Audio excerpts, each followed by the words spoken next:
পুটির মা, ও পুটির মা, পুটির মা কোথায় গেলে পুটির মা? হ্যাঁ বলো রুমির মা, কি হয়েছে বলো।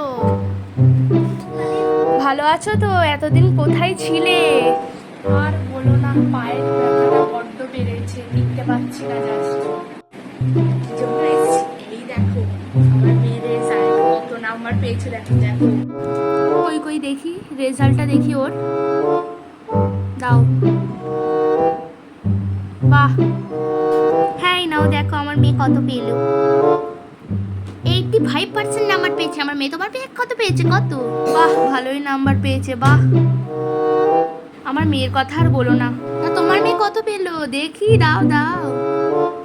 রেজাল্ট পেয়েছি, রেজাল্টটাই দেখো, দাঁড়াও দিচ্ছি, এ নাও ধরো, এ নাও। মাত্র 45%, এই নাম্বার।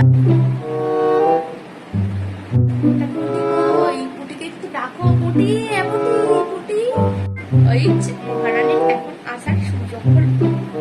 কি নাম্বার পেলি, কি বলবো, আমি তোমার সাথে একটু পরে কথা বলছি।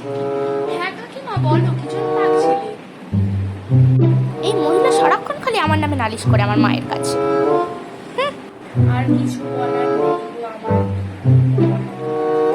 বললি এই নাম্বারে ছিড়ি ছি, বাবা মার নাম কাটাচ্ছি এই নাম্বার নিয়ে।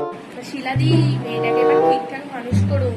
সারাদিন হাতে মোবাইল ফোন নিয়ে পড়ে থাকলে আর কি করে হবে, জীবনেও পাস করতে পারবে না। আমি আমার মেয়েটাকে যা টাইটা রেখেছি না, জীবনেও পারবে না। এই বউটা খালি সারাক্ষণ নিজের মেয়ের উপরে এ করবে। কি আর করবো, যাই